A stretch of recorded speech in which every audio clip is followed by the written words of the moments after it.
प्रिय विद्यार्थियों, राणा क्लासेस में आपका स्वागत है। ये नोट्स B.Ed परीक्षा के लिए तैयार किए गए हैं, जिनमें CTET और सभी राज्यों की CET पर विशेष ध्यान दिया गया है। शुभकामनाएं। Lesson planning in commerce lesson 8। Important functions of lesson plan and need of it. पाठ योजना का अर्थ, मीनिंग ऑफ लेसन प्लान। पाठ योजना एक लिखित रूपरेखा है जो शिक्षक कक्षा में पढ़ाने से पहले तैयार करता है। यह बताती है क्या पढ़ाना है, कैसे पढ़ाना है, किन सहायक सामग्रियों का प्रयोग करना है और मूल्यांकन कैसे करना है। सरल शब्दों में, यह शिक्षण का मार्गदर्शक नक्शा है जो शिक्षण को प्रभावी, संगठित और उद्देश्यपूर्ण बनाता है। परिभाषाएं, डेफिनेशंस। कार्टर वी गुड के अनुसार, पाठ योजना शिक्षक की वह लिखित रूपरेखा है जो किसी एक पाठ को एक निश्चित समय में पढ़ाने के लिए बनाई जाती है। बिग्स के अनुसार, पाठ योजना वह योजना है जो शिक्षण के उद्देश्यों की प्राप्ति के लिए शिक्षक द्वारा तैयार की जाती है। सरल शब्दों में, पाठ योजना एक ऐसी पूर्व निर्धारित योजना, प्रीडिटरमाइंड प्लान है जो शिक्षक को कक्षा शिक्षण को प्रभावी, संगठित और उद्देश्यपूर्ण बनाने में सहायता करती है। पाठ योजना का महत्व, इंपॉर्टेंस ऑफ लेसन प्लान। क्रमांक, महत्व, विवरण बटा उदाहरण। 1. शिक्षण को उद्देश्यपूर्ण बनाती है। पाठ योजना से शिक्षक को यह स्पष्ट होता है कि विद्यार्थियों से कौन से व्यवहारिक उद्देश्य प्राप्त करने हैं। 2. शिक्षण को सुनियोजित बनाती है। शिक्षक को यह ज्ञात रहता है कि क्या पढ़ाना है और किस क्रम में पढ़ाना है। 3. शिक्षण में निरंतरता लाती है। एक पाठ से दूसरे पाठ के बीच तालमेल बना रहता है। 4. शिक्षक के आत्मविश्वास में वृद्धि करती है। पूर्व तैयारी होने से शिक्षक कक्षा में आत्मविश्वास से पढ़ा पाता है। 5. समय की बचत करती है। योजना होने से समय का दुरुपयोग नहीं होता। 6. शिक्षण को प्रभावशाली बनाती है। उचित विधियां, उदाहरण और शिक्षण सामग्रियां चुने जाने से शिक्षण अधिक प्रभावी बनता है। 7. कक्षा अनुशासन बनाए रखती है। संगठित शिक्षण से विद्यार्थी ध्यानपूर्वक भाग लेते हैं। 8. मूल्यांकन को सरल बनाती है। योजना में पूर्व निर्धारित प्रश्नों व परीक्षणों से विद्यार्थियों का मूल्यांकन किया जा सकता है। 9. आत्मसुधार में सहायक होती है। शिक्षक यह देख सकता है कि उसकी योजना सफल रही या नहीं और उसमें सुधार कर सकता है। 10. शिक्षण प्रक्रिया को वैज्ञानिक बनाती है। यह शिक्षण को अनुभव, तर्क और उद्देश्य पर आधारित बनाती है। एक अच्छी पाठ योजना की विशेषताएं, कैरेक्टरिस्टिक्स ऑफ लेसन प्लान। क्रमांक, विशेषता, विवरण बटा उदाहरण। 1. उद्देश्यपूर्ण, पर्पसफुल। योजना का स्पष्ट उद्देश्य होना चाहिए, जैसे विद्यार्थी लाभांश का अर्थ समझ सकें। 2. यथार्थवादी, रियलिस्टिक। योजना विद्यार्थियों की क्षमता, समय और परिस्थिति के अनुसार होनी चाहिए। 3. व्यवस्थित, वेल ऑर्गेनाइज्ड। विषय वस्तु का क्रम, परिचय, प्रस्तुति, मूल्यांकन गृह कार्य के अनुसार हो। 4. लचीलापन, फ्लेक्सिबिलिटी। शिक्षक परिस्थिति के अनुसार उसमें संशोधन कर सके। 5. विद्यार्थी केंद्रित, चाइल्ड सेंटर्ड। योजना विद्यार्थियों की रुचि, क्षमता और आवश्यकता को ध्यान में रखकर बने। 6. शिक्षण विधियों का उचित चयन, प्रॉपर मेथड सिलेक्शन। विषय और उद्देश्य के अनुसार उपयुक्त विधियां चुनी जाएं, जैसे चर्चा, व्याख्यान, प्रदर्शन। 7. शिक्षण सहायक सामग्री का समावेश, यूज ऑफ टीचिंग एड्स, चित्र, चार्ट, मॉडल आदि का प्रयोग योजना में शामिल हो। 8. मूल्यांकन की व्यवस्था, प्रोविजन फॉर इवैल्यूएशन। यह पता लगाने के लिए प्रश्न या परीक्षण हो कि विद्यार्थी ने क्या सीखा। 9. समय का उचित वितरण, प्रॉपर टाइम मैनेजमेंट। प्रत्येक गतिविधि के लिए उचित समय निर्धारित हो। 10. प्रेरणादायी और रोचक, मोटिवेटिंग एंड इंटरेस्टिंग। पाठ योजना विद्यार्थियों में जिज्ञासा और रुचि पैदा करे। 11 आत्म सुधार हेतु उपयोगी, हेल्पफुल फॉर सेल्फ इम्प्रूवमेंट, शिक्षक अपने अनुभव के आधार पर योजना में सुधार कर सके। 12 समन्वयात्मक, कोरिलेटेड, अन्य विषयों से संबंध जोड़कर शिक्षण को अधिक अर्थपूर्ण बनाया जा सके। वाणिज्य शिक्षण में पाठ योजना के चरण। Steps of lesson plan in teaching of commerce. वाणिज्य विषय के शिक्षण में पाठ योजना, लेसन प्लान, एक वैज्ञानिक और क्रमबद्ध प्रक्रिया है। यह शिक्षक को यह बताती है कि विषय को किस क्रम और विधि से पढ़ाया जाए ताकि विद्यार्थी उसे समझ सकें और व्यवहार में ला सकें। वाणिज्य शिक्षण की पाठ योजना मुख्यतः हर्बर्ट हर्बार्ट के 5 चरणों पर आधारित होती है। हर्बर्ट के 5 चरण, हर्बार्शियन 5 स्टेप्स ऑफ टीचिंग। 1. परिचय, प्रेपरेशन, विद्यार्थियों को नए विषय के लिए तैयार करना। 2. प्रस्तुति, प्रेजेंटेशन, नए विषय की जानकारी देना। 3. तुलना संबंध, कंपैरिजन, नए और पुराने ज्ञान में संबंध स्थापित करना। 4. सामान्यीकरण, जनरलाइजेशन, मुख्य सिद्धांत निकालना। 5. अनुप्रयोग, एप्लीकेशन, ज्ञान का व्यवहारिक उपयोग करना। हर्बर्ट के 5 चरणों के लाभ, मेरिट्स ऑफ हर्बार्शियन 5 स्टेप्स। क्रमांक, दोष बटा सीमाएं विवरण। 1. अत्यधिक यांत्रिक, मैकेनिकल, यह विधि बहुत ही औपचारिक और कठोर है, शिक्षक को स्वच्छंदता नहीं मिलती। 2. रचनात्मकता का अभाव, लैक ऑफ क्रिएटिविटी, प्रत्येक विषय या कक्षा के अनुसार संशोधन की गुंजाइश कम रहती है। 3. सभी विषयों के लिए उपयुक्त नहीं, यह विधि विशेष रूप से भाषा या विज्ञान विषयों में सीमित प्रभावी है, वाणिज्य में लचीलापन चाहिए। 4. विद्यार्थियों की व्यक्तिगत भिन्नता की उपेक्षा, यह मान लिया जाता है कि सभी विद्यार्थी एक समान सीखते हैं। 5. शिक्षण को रटने योग्य बनाता है, शिक्षक चरणों का पालन करते हुए विषय की गहराई और मौलिकता भूल सकता है।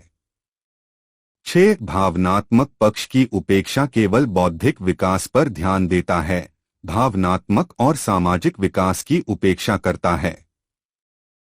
Lesson -9 the concept of curriculum and what principles should be taken into account while designing curriculum in the teaching of commerce. पाठ्यक्रम की परिभाषाएं, डेफिनेशंस। 1. कनिंघहैम के अनुसार, curriculum is a tool in the hands of the artist teacher to mold his material pupil according to his ideals, aims of education. 2. Crow and Crow के अनुसार, curriculum includes all the experiences which are given to learners under the guidance of the school. 3. Hindi में, पाठ्यक्रम वह योजना है जिसके अंतर्गत छात्रों को विद्यालय के माध्यम से विभिन्न अनुभव दिए जाते हैं ताकि उनके सर्वांगीण विकास, ऑलराउंड डेवलपमेंट का लक्ष्य प्राप्त किया जा सके। कॉमर्स शिक्षण में पाठ्यक्रम का अर्थ, meaning of curriculum in teaching of commerce. वाणिज्य शिक्षण का पाठ्यक्रम वह व्यवस्थित योजना है जिसमें व्यापार, लेखा, अर्थशास्त्र, बैंकिंग, बीमा, विपणन, प्रबंधन, कराधान, ई कॉमर्स आदि विषयों से संबंधित ज्ञान, कौशल और व्यावहारिक अनुभव सम्मिलित किए जाते हैं। इसका उद्देश्य विद्यार्थियों को केवल सैद्धांतिक ज्ञान देना नहीं है, बल्कि उन्हें व्यावसायिक दृष्टिकोण, वोकेशनल आउटलुक और जीवन उपयोगी कौशल, लाइफ स्किल्स से भी सुसज्जित करना है। कॉमर्स पाठ्यक्रम निर्माण के सिद्धांत, principles of designing curriculum in teaching of commerce. पाठ्यक्रम निर्माण करते समय कुछ प्रमुख सिद्धांतों का ध्यान रखना आवश्यक है। कॉमर्स पाठ्यक्रम निर्माण के सिद्धांत, principles of designing curriculum in teaching of commerce. पाठ्यक्रम निर्माण करते समय कुछ प्रमुख सिद्धांतों का ध्यान रखना आवश्यक है। 1. उद्देश्य सिद्धांत, प्रिंसिपल ऑफ ऑब्जेक्टिव्स। पाठ्यक्रम का निर्माण शिक्षा के उद्देश्यों और वाणिज्य शिक्षण के उद्देश्यों के अनुरूप होना चाहिए। उद्देश्य, व्यापारिक ज्ञान प्रदान करना, व्यावहारिक कौशल विकसित करना, नैतिक मूल्यों और जिम्मेदारी की भावना जगाना। 2 छात्र केंद्रित सिद्धांत, लर्नर सेंटर्ड प्रिंसिपल। पाठ्यक्रम विद्यार्थियों की आवश्यकताओं, रुचियों और क्षमताओं को ध्यान में रखकर बनाया जाना चाहिए। कॉमर्स के विद्यार्थी अक्सर व्यावहारिक विषयों में रुचि रखते हैं, अतः उन्हें परियोजना कार्य, प्रोजेक्ट वर्क, सर्वेक्षण, केस स्टडी आदि दिए जाने चाहिए। 3 समाज उपयोगिता सिद्धांत, प्रिंसिपल ऑफ सोशल यूटिलिटी। पाठ्यक्रम समाज और राष्ट्र की आर्थिक एवं सामाजिक आवश्यकताओं के अनुसार होना चाहिए। उदाहरण, GST, digital marketing, online banking जैसे आधुनिक विषयों को शामिल किया जाए। 4 लचीलापन सिद्धांत, प्रिंसिपल ऑफ फ्लेक्सिबिलिटी। समय के साथ व्यापार और अर्थव्यवस्था में परिवर्तन होते रहते हैं, इसलिए पाठ्यक्रम में लचीलापन, फ्लेक्सिबिलिटी होना चाहिए ताकि उसे बदलती परिस्थितियों के अनुसार संशोधित किया जा सके। 5 एकता एवं संतुलन सिद्धांत, principle of integration and balance. Commerce पाठ्यक्रम में सिद्धांत, थ्योरी और व्यवहार, प्रैक्टिकल दोनों का संतुलन होना चाहिए। उदाहरण, अकाउंटिंग के साथ साथ कंप्यूटराइज्ड अकाउंटिंग, टैली, ईआरपी का अभ्यास कराया जाए। 6 व्यावसायिक दक्षता सिद्धांत, principle of vocational efficiency. Commerce शिक्षा का मुख्य उद्देश्य विद्यार्थियों को ऐसे ज्ञान से सुसज्जित करना है जो उन्हें भविष्य में रोजगार योग्य, एम्प्लॉयबल बनाए। इसलिए पाठ्यक्रम में व्यावसायिक प्रशिक्षण, इंटर्नशिप और उद्योग भ्रमण जैसे भाग जोड़े जाने चाहिए। 7 नैतिक एवं मानवीय मूल्यों का सिद्धांत, principle of value and ethics. व्यापार केवल लाभ के लिए नहीं बल्कि समाज की सेवा के लिए भी होता है। इसलिए पाठ्यक्रम में व्यावसायिक नैतिकता, बिजनेस एथिक्स और सामाजिक उत्तरदायित्व, सोशल रिस्पॉन्सिबिलिटी जैसे विषयों को शामिल करना आवश्यक है। 8 मूल्यांकन सिद्धांत, प्रिंसिपल ऑफ इवैल्यूएशन। पाठ्यक्रम में निरंतर और व्यापक मूल्यांकन, सीसीई की व्यवस्था होनी चाहिए ताकि विद्यार्थियों की प्रगति का समग्र मूल्यांकन हो सके, केवल परीक्षा के अंक नहीं बल्कि व्यवहारिक प्रदर्शन भी देखा जाए। कॉमर्स शिक्षा का मुख्य उद्देश्य विद्यार्थियों को ऐसे ज्ञान से सुसज्जित करना है जो उन्हें भविष्य में रोजगार योग्य, एम्प्लॉयबल बनाए। इसलिए पाठ्यक्रम में व्यावसायिक प्रशिक्षण, इंटर्नशिप और उद्योग भ्रमण जैसे भाग जोड़े जाने चाहिए। 6 कॉमर्स शिक्षण के लिए एक आदर्श पाठ्यक्रम में होना चाहिए। व्यापार और उद्योग से संबंधित वास्तविक ज्ञान, लेखांकन, बैंकिंग, बीमा और कराधान की व्यावहारिक समझ, व्यावसायिक नैतिकता, उपभोक्ता संरक्षण और सामाजिक उत्तरदायित्व के तत्व, नई तकनीक जैसे e commerce, digital payment, startups आदि के पहलू। निष्कर्ष, कंक्लूजन। वाणिज्य शिक्षण का पाठ्यक्रम विद्यार्थियों को आधुनिक व्यापारिक परिवेश में सक्षम बनाने का साधन है। यदि इसका निर्माण शैक्षणिक, सामाजिक और व्यावसायिक आवश्यकताओं को ध्यान में रखकर किया जाए तो यह न केवल विद्यार्थियों के सर्वांगीण विकास में सहायक होगा बल्कि उन्हें एक सफल और जिम्मेदार नागरिक भी बनाएगा। Difference between curriculum and syllabus. पाठ्यक्रम, करिकुलम का अर्थ, मीनिंग ऑफ करिकुलम। अर्थ, पाठ्यक्रम, करिकुलम शब्द लैटिन शब्द करर से बना है जिसका अर्थ है दौड़ का मार्ग या एक निर्धारित पथ। शिक्षा के संदर्भ में पाठ्यक्रम वह समग्र योजना है जिसमें विद्यार्थी को विद्यालय या महाविद्यालय में दी जाने वाली सभी शिक्षण गतिविधियां, सहपाठ्य गतिविधियां, मूल्यांकन, अनुभव और व्यवहार शामिल होते हैं। यह केवल विषयों की सूची नहीं है बल्कि विद्यार्थियों के सर्वांगीण विकास ऑल राउंड डेवलपमेंट के लिए बनाई गई एक व्यापक रूपरेखा है। उदाहरण, कक्षा 11वीं कॉमर्स का पूरा कार्यक्रम जिसमें accountancy, business studies, economics, computer, English, project work, internship, व्यवहारिक कार्य और मूल्यांकन की प्रक्रिया सम्मिलित हो वह करिकुलम कहलाता है। 2 सिलेबस। सिलेबस का अर्थ मीनिंग ऑफ सिलेबस। अर्थ सिलेबस, सिलेबस पाठ्यक्रम का एक भाग है। यह केवल किसी विषय विशेष पर्टिकुलर सब्जेक्ट की अध्ययन सामग्री कंटेंट की सूची है जो एक निश्चित अवधि टर्म बटा ईयर बटा सेमेस्टर में विद्यार्थियों को पढ़ाई जाती है। उदाहरण, यदि अकाउंटेंसी विषय में trading account, profit and loss account, balance sheet, journal, ledger आदि शामिल हैं तो यह सिलेबस कहलाएगा। Teaching learning material books, film, maps, community, newspaper and e-resources. Lesson 10। The importance of text books in teaching. शिक्षण का आधार, बेसिस ऑफ टीचिंग। पाठ्य पुस्तक शिक्षक और विद्यार्थी दोनों के लिए शिक्षण की मुख्य आधारशिला होती है। इससे विषय के अध्ययन अध्यापन में दिशा और उद्देश्य स्पष्ट होते हैं। पाठ्यक्रम की रूपरेखा प्रस्तुत करती है। Provides curriculum outline. पाठ्य पुस्तक पाठ्यक्रम के अनुसार विषय वस्तु को क्रमबद्ध रूप में प्रस्तुत करती है, जिससे अध्यापन में एकरूपता बनी रहती है। समय की बचत, सेव्स टाइम। शिक्षक और विद्यार्थी दोनों को तैयार सामग्री मिल जाती है, जिससे समय की बचत होती है। स्वाध्याय को प्रोत्साहन, एनकरेजेस सेल्फ स्टडी। विद्यार्थी स्वयं पढ़कर विषय को समझ सकते हैं, जिससे आत्मनिर्भरता और अध्ययन की रुचि बढ़ती है। समान शिक्षा, इंश्योर्स यूनिफॉर्मिटी। सभी विद्यार्थियों को समान विषय वस्तु का ज्ञान प्राप्त होता है, जिससे शिक्षा में समानता आती है।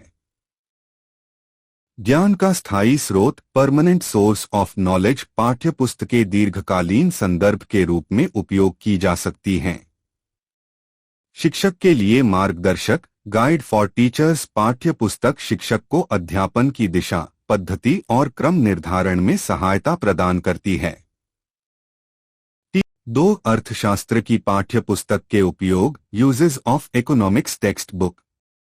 सिद्धांतों की समझ, अंडरस्टैंडिंग ऑफ प्रिंसिपल्स। अर्थशास्त्र के नियम, सिद्धांत और परिभाषाएं विद्यार्थियों को स्पष्ट रूप में समझ आती हैं। व्यावहारिक उदाहरण, प्रैक्टिकल एग्जाम्पल्स। पाठ्य पुस्तक में आर्थिक अवधारणाओं को जीवन के वास्तविक उदाहरणों से जोड़ा जाता है।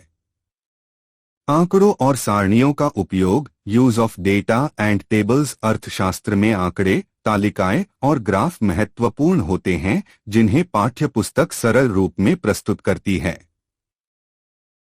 अध्यापन का क्रम, सीक्वेंस ऑफ टीचिंग। पाठ्य पुस्तक अध्यायों को तार्किक क्रम में प्रस्तुत करती है, जिससे शिक्षक को अध्यापन में सुविधा होती है। अध्ययन के प्रश्न और अभ्यास, एक्सरसाइजेस फॉर इवैल्यूएशन। प्रत्येक अध्याय के अंत में दिए गए प्रश्न छात्रों के मूल्यांकन और पुनरावृत्ति के लिए सहायक होते हैं। 3 पाठ्य पुस्तक के उपयोग एवं कार्य, uses and functions of text book. ज्ञान का स्रोत, सोर्स ऑफ नॉलेज। यह विषय से संबंधित समस्त जानकारी को व्यवस्थित रूप से प्रदान करती है। पाठ योजना का आधार, बेसिस ऑफ लेसन प्लानिंग। शिक्षक पाठ्य पुस्तक के अनुसार अपनी पाठ योजना तैयार करता है। अध्ययन का मार्गदर्शन, गाइडेंस फॉर स्टडी। यह शिक्षक और विद्यार्थी दोनों को अध्ययन की दिशा प्रदान करती है। मूल्यांकन का माध्यम, मीडियम ऑफ इवैल्यूएशन। परीक्षाओं के प्रश्न अक्सर पाठ्य पुस्तक पर आधारित होते हैं। स्वाध्याय में सहायता, हेल्प्स इन सेल्फ लर्निंग। विद्यार्थी अपने स्तर पर अध्ययन कर सकते हैं। शिक्षा की निरंतरता बनाए रखना, मेंटेन्स कंटिन्यूटी इन एजुकेशन। अनुपस्थिति में भी विद्यार्थी पाठ्य पुस्तक के माध्यम से अध्ययन जारी रख सकते हैं। 4 पाठ्य पुस्तकों की हानियां बटा सीमाएं, डिसएडवांटेजेस ऑफ टेक्स्ट बुक्स। रटने की प्रवृत्ति को बढ़ावा, एनकरेजेस रोट लर्निंग। विद्यार्थी केवल पाठ को याद करते हैं, विषय की गहराई नहीं समझते। सृजनात्मकता में कमी, लैक ऑफ क्रिएटिविटी। शिक्षक और विद्यार्थी दोनों केवल पुस्तक पर निर्भर रहते हैं, जिससे मौलिक सोच का विकास नहीं होता। पुरानी जानकारी, आउटडेटेड इंफॉर्मेशन। कभी कभी पुस्तकों की जानकारी अद्यतन नहीं होती, जिससे विषय की नवीनता कम हो जाती है। व्यक्तिगत भिन्नताओं की अनदेखी, इग्नोर्स इंडिविजुअल डिफरेंसेस। सभी विद्यार्थियों को एक ही प्रकार से पढ़ाया जाता है, जिससे व्यक्तिगत क्षमताओं की उपेक्षा होती है। शिक्षक की भूमिका सीमित, लिमिटेड रोल ऑफ टीचर। शिक्षक केवल पुस्तक का पाठ पढ़ाने तक सीमित हो जाता है, जिससे उसका रचनात्मक योगदान कम हो जाता है। स्थिर ज्ञान का स्रोत, स्टैटिक सोर्स ऑफ नॉलेज। जबकि शिक्षा को जीवंत और परिवर्तनशील होना चाहिए, पुस्तकें स्थिर होती हैं। 5 निष्कर्ष, कंक्लूजन। पाठ्य पुस्तक शिक्षण प्रक्रिया का अभिन्न अंग है। यह शिक्षक को दिशा देती है और विद्यार्थी को अध्ययन का स्थायी स्रोत प्रदान करती है। किंतु केवल पाठ्य पुस्तक पर निर्भर रहना उचित नहीं है। शिक्षक को अन्य शिक्षण सामग्री जैसे समाचार पत्र, इंटरनेट, परियोजनाएं, सर्वेक्षण, चार्ट और मॉडल आदि का भी प्रयोग करना चाहिए, ताकि शिक्षण अधिक प्रभावशाली, जीवंत और आधुनिक बन सके। 2. The principles of text book selection in economics. अर्थशास्त्र में पाठ्य पुस्तक चयन के सिद्धांत एवं वाणिज्य विषय की पाठ्य पुस्तक चयन के मापदंड, principles and criteria of text book selection in economics and commerce. 1. अर्थशास्त्र की पाठ्य पुस्तक चयन के सिद्धांत, principles of text book selection in economics. अर्थशास्त्र की पाठ्य पुस्तक का चयन करते समय कुछ शैक्षिक एवं व्यावहारिक सिद्धांतों का ध्यान रखना आवश्यक है, ताकि शिक्षण प्रभावी और उपयोगी बन सके। 1. पाठ्यक्रम के अनुरूपता का सिद्धांत, कॉन्फॉर्मिटी विथ करिकुलम। पाठ्य पुस्तक का विषय वस्तु पाठ्यक्रम, सिलेबस के अनुरूप होना चाहिए। उसमें अनावश्यक या पाठ्यक्रम से बाहर की सामग्री नहीं होनी चाहिए। 2. शैक्षिक उद्देश्यों की पूर्ति का सिद्धांत, फुलफिलमेंट ऑफ एजुकेशनल ऑब्जेक्टिव्स। पुस्तक में ऐसी सामग्री हो जो विषय के शैक्षिक, बौद्धिक, व्यावहारिक और नैतिक उद्देश्यों की पूर्ति करे। 3. भाषा की सरलता और स्पष्टता, simplicity and clarity of language. अर्थशास्त्र जैसे विषय में कठिन शब्दावली का प्रयोग सीमित हो। भाषा सरल, स्पष्ट, व्याकरण संगत और विद्यार्थियों की समझ के स्तर के अनुसार हो। 4. तथ्यों की शुद्धता, एक्यूरेसी ऑफ फैक्ट्स। पाठ्य पुस्तक में दिए गए सभी आंकड़े, उदाहरण और सिद्धांत सही और अद्यतन होने चाहिए। 5. रुचिकर और प्रेरणादायक शैली, इंटरेस्टिंग एंड मोटिवेटिंग स्टाइल। विषय प्रस्तुति ऐसी हो कि विद्यार्थियों में अध्ययन के प्रति रुचि और जिज्ञासा उत्पन्न हो। 6. व्यावहारिकता, प्रैक्टिकल रेलेवेंस। पुस्तक में अर्थशास्त्र के सिद्धांतों को व्यावहारिक जीवन, बाजार, उद्योग, कृषि और समाज से जोड़ा जाना चाहिए। 7. चित्र, ग्राफ और सारणियों की उपलब्धता, use of illustrations and graphs. अर्थशास्त्र में ग्राफ, सारणियां और चित्र अत्यंत महत्वपूर्ण हैं। एक अच्छी पाठ्य पुस्तक में इनका उपयुक्त प्रयोग होना चाहिए। 2. वाणिज्य विषय की पाठ्य पुस्तक चयन के मापदंड, criteria for the selection of a text book on commerce. वाणिज्य विषय, कॉमर्स की पाठ्य पुस्तक में सैद्धांतिक ज्ञान के साथ व्यावहारिक दृष्टिकोण भी आवश्यक है। निम्नलिखित मापदंडों को ध्यान में रखकर पुस्तक का चयन किया जाना चाहिए। 1. पाठ्यक्रम के अनुरूपता, कॉन्फॉर्मिटी विथ सिलेबस। पुस्तक की विषय वस्तु कक्षा और बोर्ड के निर्धारित पाठ्यक्रम से मेल खाती हो। 2. भाषा की उपयुक्तता, अप्रोप्रिएट लैंग्वेज। वाणिज्य के तकनीकी शब्द सरल, समझने योग्य और विद्यार्थियों की मानसिक स्तर के अनुसार हों। 3. सामयिकता और अद्यतन जानकारी, अप टू डेट इंफॉर्मेशन। व्यापार, बैंकिंग, लेखांकन, विपणन आदि क्षेत्रों में नवीनतम परिवर्तनों की जानकारी सम्मिलित हो। 4. व्यावहारिक दृष्टिकोण, प्रैक्टिकल अप्रोच। पुस्तक में व्यवसाय, उद्योग, बैंकिंग, बीमा, लेखांकन के वास्तविक उदाहरणों और केस स्टडी का समावेश हो। 5. विषय वस्तु का तार्किक संगठन, लॉजिकल ऑर्गेनाइजेशन ऑफ कंटेंट। अध्यायों का क्रम ऐसा हो कि विषय धीरे धीरे सरल से कठिन की ओर बढ़े। 6 चित्र, चार्ट और आरेखों का प्रयोग, use of diagrams and charts. व्यापारिक अवधारणाओं को समझाने के लिए चार्ट, आरेख और तालिकाएं दी गई हों। 3 the analysis of a commerce text books prescribed for 10+1 students. 11वीं कक्षा 10+1 के लिए वाणिज्य विषय की पाठ्यपुस्तक का विश्लेषण तथा राष्ट्रीय एवं राज्य स्तर पर पाठ्यपुस्तक निर्माण कार्यक्रम। 1 वाणिज्य कॉमर्स की पाठ्यपुस्तक का विश्लेषण, analysis of commerce text book for class 10+1। 11वीं कक्षा के विद्यार्थियों के लिए वाणिज्य विषय की पाठ्यपुस्तक का निर्माण इस प्रकार किया जाता है कि वह विद्यार्थियों को व्यापारिक जगत की बुनियादी जानकारी, सिद्धांतों की समझ तथा व्यवहारिक ज्ञान प्रदान करे। 1 भाषा और प्रस्तुति, लैंग्वेज एंड प्रेजेंटेशन। पाठ्यपुस्तक की भाषा सरल, स्पष्ट और विद्यार्थियों के स्तर के अनुरूप होनी चाहिए। वाणिज्य के तकनीकी शब्द जैसे अकाउंटिंग, मार्केटिंग, बैंकिंग, इंश्योरेंस आदि का सरल हिंदी में व्याख्या सहित प्रयोग हो। विषय वस्तु को आकर्षक और तार्किक क्रम में प्रस्तुत किया गया है। 2 विषय वस्तु की संरचना, ऑर्गेनाइजेशन ऑफ कंटेंट। अध्यायों का क्रम ऐसा हो कि विद्यार्थी धीरे धीरे सामान्य से विशिष्ट विषयों की ओर बढ़े। उदाहरण के लिए, व्यापार का अर्थ और प्रकार, उद्योग, वाणिज्य और व्यापार के घटक, व्यवसायिक संगठन के रूप। 3 अद्यतनता, अप टू डेट इंफॉर्मेशन। आधुनिक व्यापार, डिजिटल मार्केटिंग, ई कॉमर्स और जीएसटी जैसी समसामयिक विषयों को भी सम्मिलित किया जाना चाहिए। 4 चित्र, तालिकाएं और chart, use of visual aids. पुस्तक में ग्राफ, तालिकाएं, चित्र और आरेखों का प्रयोग समझ को आसान बनाता है। उदाहरण, संगठन संरचना का चित्र, अकाउंटिंग प्रक्रिया का फ्लोचार्ट आदि। 5 अभ्यास प्रश्न, एक्सरसाइजेस। प्रत्येक अध्याय के अंत में वस्तुनिष्ठ प्रश्न, लघु उत्तरीय प्रश्न, दीर्घ उत्तरीय प्रश्न तथा व्यावहारिक उदाहरण होने चाहिए।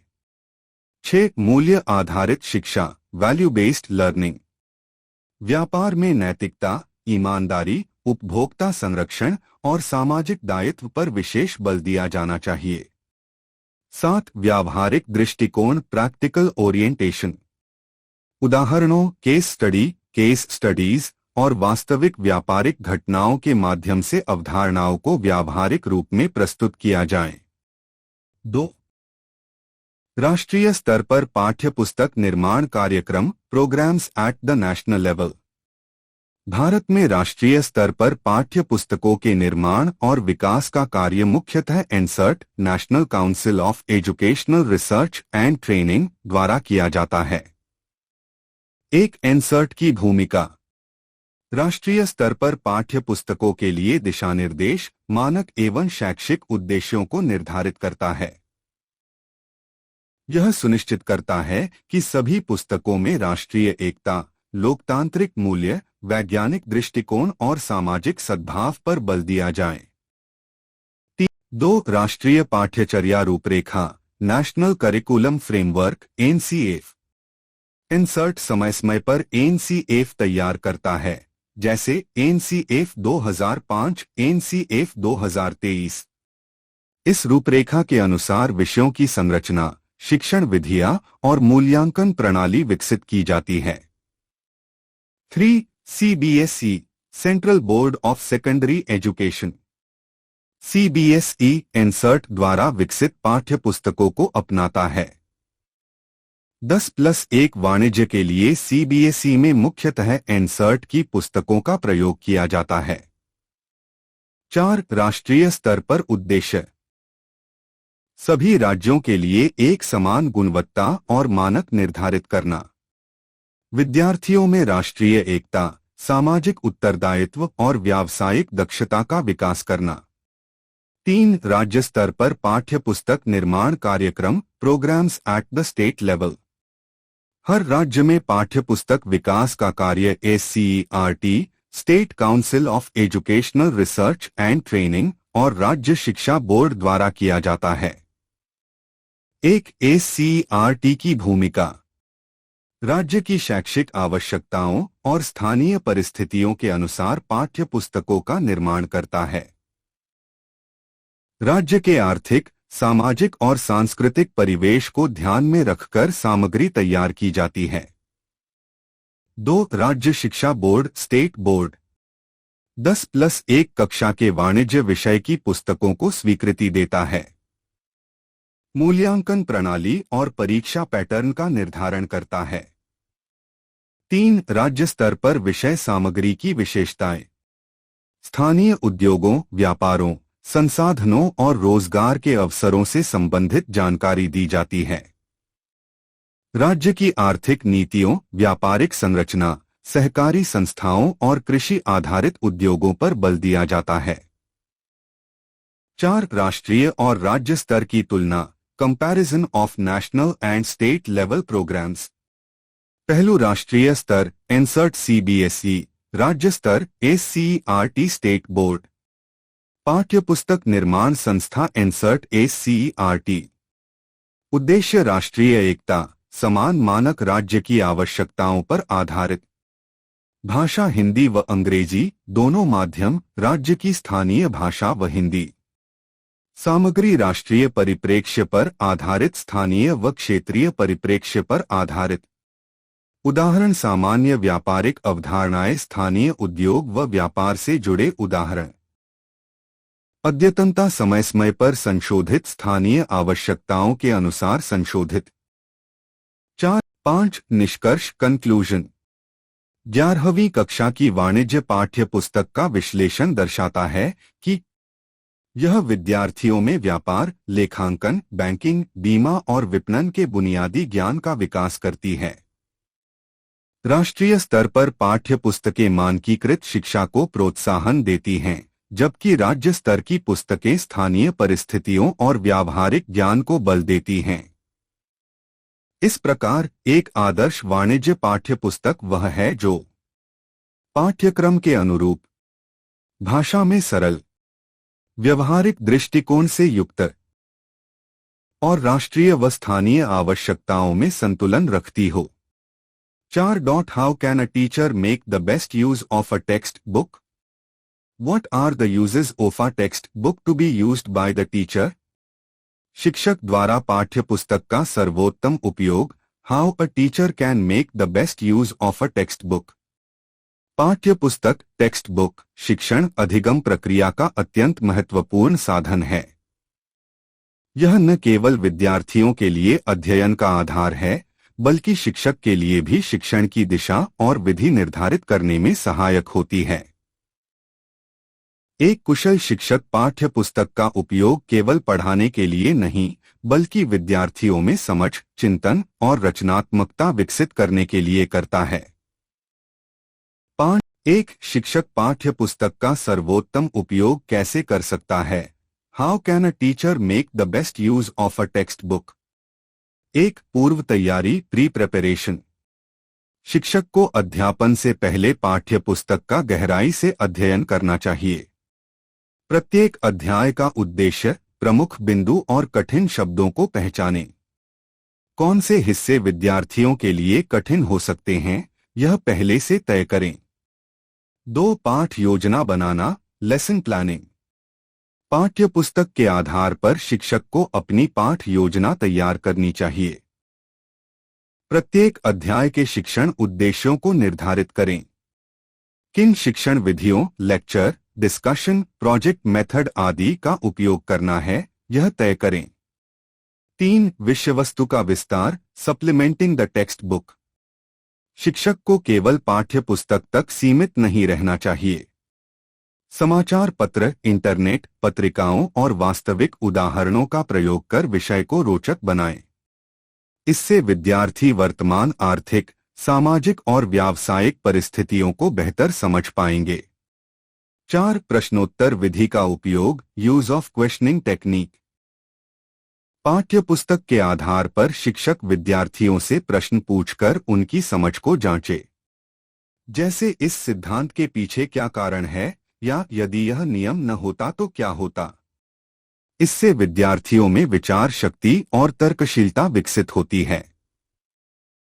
6. पाठ्यपुस्तक को मार्गदर्शक के रूप में प्रयोग करें। Use the textbook as a guide, not as a master. शिक्षक को पाठ्यपुस्तक को मार्गदर्शक के रूप में देखना चाहिए, नियामक के रूप में नहीं।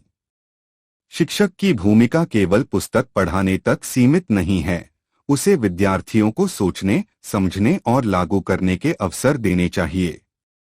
7. सारांश और पुनरावृत्ति, समरी एंड रिवीजन। प्रत्येक अध्याय के अंत में शिक्षक को मुख्य बिंदुओं का सारांश कराना चाहिए। विद्यार्थियों से अध्याय का पुनरावलोकन करवाएं। प्रश्नोत्तरी या गतिविधियों के माध्यम से ज्ञान को स्थायी बनाएं। 8. मूल्यांकन के लिए पाठ्यपुस्तक का उपयोग। Using text book for evaluation. अध्यायों के अंत में दिए गए प्रश्नों का उपयोग परीक्षा या कक्षा अभ्यास में करें। इससे विद्यार्थियों की समझ का मूल्यांकन किया जा सकता है। 9. विद्यार्थियों में स्वाध्याय की आदत विकसित करें। Encourage self study. शिक्षक विद्यार्थियों को पाठ्यपुस्तक से स्वयं पढ़ने, नोट्स बनाने और कठिन भागों को चिन्हित करने की आदत डालें। 2. शिक्षक के लिए पाठ्यपुस्तक के उपयोग। Uses of a textbook to be used by the teacher. 1. शिक्षण का मार्गदर्शन, गाइड फॉर टीचिंग। पाठ्यपुस्तक शिक्षक को अध्यापन की दिशा, क्रम और विधि बताती है। 2. पाठ योजना का आधार, बेसिस फॉर लेसन प्लानिंग। शिक्षक पाठ्यपुस्तक की विषय वस्तु के आधार पर अपनी दैनिक, साप्ताहिक या वार्षिक योजना बनाता है। 3. शिक्षण सामग्री का स्रोत, सोर्स ऑफ टीचिंग मटेरियल। सभी आवश्यक परिभाषाएं, सिद्धांत, सूत्र, उदाहरण और अभ्यास प्रश्न शिक्षक को एक ही स्थान पर मिल जाते हैं। 4. पाठ्यक्रम की एकरूपता बनाए रखना। Maintaining uniformity. एक जैसी पाठ्यपुस्तक से सभी छात्रों को समान विषय वस्तु सिखाई जाती है, जिससे शिक्षा में एकरूपता रहती है। 5. समय की बचत, सेव्स टाइम। शिक्षक को सामग्री खोजने की आवश्यकता नहीं होती। तैयार सामग्री पाठ्यपुस्तक में मिल जाती है। 6. शिक्षक की आत्मनिर्भरता, टीचर्स कॉन्फिडेंस। पाठ्यपुस्तक शिक्षक को विषय पढ़ाने में आत्मविश्वास देती है। 7. विद्यार्थियों के मूल्यांकन में सहायता, हेल्प्स इन इवैल्यूएशन। पुस्तक में दिए गए प्रश्नों और अभ्यासों का प्रयोग कर शिक्षक विद्यार्थियों की समझ का मूल्यांकन कर सकता है। 3. निष्कर्ष, कंक्लूजन। पाठ्यपुस्तक शिक्षक के लिए मार्गदर्शक, गाइड होती है, आधार, बेस नहीं। एक कुशल शिक्षक वही है जो पाठ्यपुस्तक की सहायता से अध्यापन की रूपरेखा बनाए, उसे विविध शिक्षण विधियों से जीवंत बनाए और विद्यार्थियों में रचनात्मक सोच एवं आत्माध्ययन की प्रवृत्ति विकसित करे। इस प्रकार पाठ्यपुस्तक का सर्वोत्तम उपयोग तभी संभव है जब शिक्षक इसे केवल पढ़ाने का साधन नहीं, बल्कि शिक्षण का प्रेरक उपकरण बनाए। 4. The criteria for the selection of a good text book in commerce subject. वाणिज्य विषय में एक अच्छी पाठ्यपुस्तक के चयन के मापदंड, criteria for the selection of a good text book in commerce subject. पाठ्यपुस्तक, टेक्स्ट बुक, शिक्षा प्रक्रिया का मुख्य साधन होती है। एक अच्छी वाणिज्य की पाठ्यपुस्तक शिक्षक और विद्यार्थियों दोनों के लिए समान रूप से उपयोगी होती है। अतः इसके चयन में कुछ निश्चित मापदंडों, क्राइटेरिया का ध्यान रखना आवश्यक है। 1. पाठ्यक्रम के अनुरूपता, कॉन्फॉर्मिटी विद द करिकुलम।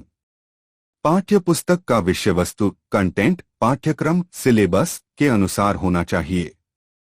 किसी भी प्रकार की अनावश्यक या असंगत जानकारी नहीं होनी चाहिए। यह विद्यालय, राज्य या राष्ट्रीय शैक्षिक निकाय जैसे एनसर्ट, एससीईआरटी द्वारा निर्धारित उद्देश्यों के अनुरूप होनी चाहिए। 2. विषय वस्तु की सटीकता और अद्यतनता, accuracy and up to dateness of content. प्रस्तुत सामग्री सही, प्रामाणिक और नवीनतम होनी चाहिए। आर्थिक एवं वाणिज्यिक सिद्धांतों में परिवर्तन के अनुसार पुस्तक को अद्यतन अपडेटेड किया जाना चाहिए। आंकड़े, तालिकाएं और उदाहरण वर्तमान समय के होने चाहिए। 3. भाषा की सरलता और स्पष्टता, simplicity and clarity of language. भाषा विद्यार्थियों के स्तर के अनुसार सरल, सहज और स्पष्ट होनी चाहिए। कठिन शब्दों की व्याख्या और परिभाषाएं दी जानी चाहिए। भाषा न तो अत्यधिक तकनीकी हो और न ही बहुत सा।